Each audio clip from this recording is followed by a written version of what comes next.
Sir, and in fact it is at the behest of Honorable Prasad and his colleagues or lackeys or whatever you want to call them. They are the ones who raised this spectre and actually compared Fiji to Sri Lanka and said that we are in the same boat as Sri Lanka. Mr. Speaker, so in the interest of time, I'll be very brief, but essentially to highlight, and people can ask supplementary questions if they do want to. So the difference between Fiji and Sri Lanka is a world of difference. Mr. Speaker, sir, firstly, Sri Lanka didn't have or doesn't have adequate foreign reserves available in the country. It had $7 billion due in external debt repayments alone, but only had $2 billion in foreign exchange. $7 billion to pay offshore, but only $2 billion. Fiji's external debt repayments on average is just around $100 million annually, and we have $3 billion available in foreign reserves. This is 30 times more than what's needed for external debt repayments, number one. Number two, Mr. Speaker, sir, Fiji has over 10 times more revenue available to service its debt. Our current revenues are over $3 billion, and debt servicing is just over $350 million. For Fiji to be able to not service our debt, our revenue will have to fall to below 300 million. Even during COVID, Mr. Speaker, so the one in a 100-year event, we managed to maintain revenues at around $2 billion. Yeah. This is basically shows, Mr. Speaker, sir, why Fiji has never defaulted on debt and why we will never default on debt. Sri Lanka's revenue situation is completely different. Simply, it's too low and cannot be compared to Fiji.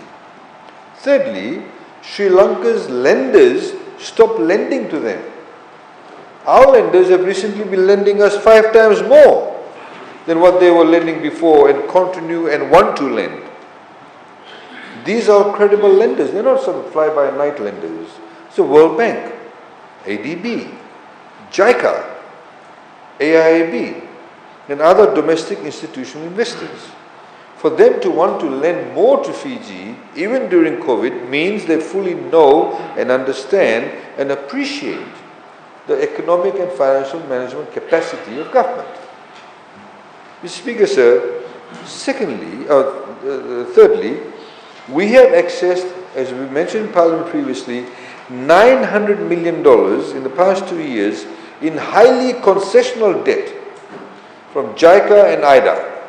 IDA is the World Bank, with long-term maturity of 40 years, 10-year grace period, net zero interest rate, and other JICA loans, Mr. Speaker, sir, a 15-year terms with 4-year grace period and near zero interest rate.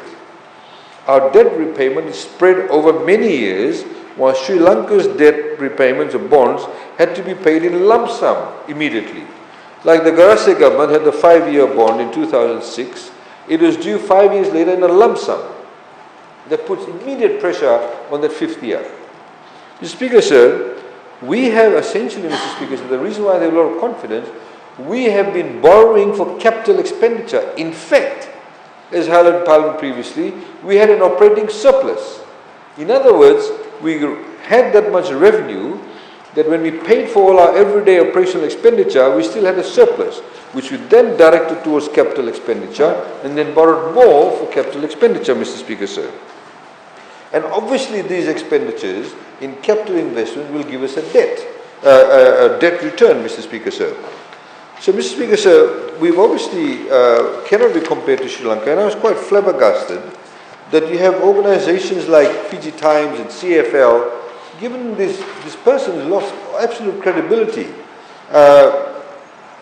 Nilesh Gaundar and Wadan Narsi, writing up all these articles, and this is what we continuously say. For their own political purposes, they're quite happy. They're quite happy to undermine our country. Publicly, internationally, not just domestically, but internationally, sir. And like I said, Mr. Speaker, sir, I can go on about a lot more in details. Now, for example, if you look at the interest rates that we pay, what we call the yields, cost of debt, weighted average interest rate, in 2020, January is 6.2, January 2021 is 5.2, January 2022 is 4.6, Mr. Speaker, sir. Refinancing risk, from 8.1 to 10.8, Mr. Speaker, sir. And that was lower risk. Interest rate risk, Mr. Speaker, sir, again improving. Mr. Speaker, sir, our foreign risk in terms of foreign debts, Mr. Speaker, sir, is about 31.2% in respect of our total exposure. So we're in a very good space in that respect, Mr. Speaker, sir. And we continuously said, please, and Honorable Biman Prasad is notorious for this. Notorious for this. For short-term political gain, he gets all his mates lined up, gets all these media organizations to just berate, to make government look bad. But it's not about government. It's about the country. It's about our people. It's about undermining confidence. Mr. Speaker, sir, as we've said continuously, that, they want to change government. If they do come on this side, God forbid, but if they do theoretically, then, Mr. Speaker, sir, what will happen, they'll have to deal with the lack of confidence that they've created in the market. And they'll very quickly realize they have to deal with the market. And the market, Mr. Speaker, sir, has a very long-term memory. It does not believe just because the government changed, therefore it's all hunky-dory. Banks have a long-term memory. Institutional investors have a long-term memory. So to continuously assault the Fijian economy just for short-term political gain. Honourable member has been sworn in. She knows exactly what I'm talking about. She's in the private sector. She knows exactly what I'm talking about. There needs to be an appreciation of that. Thank you, Mr. Speaker, sir. I thank the Honourable Attorney-General.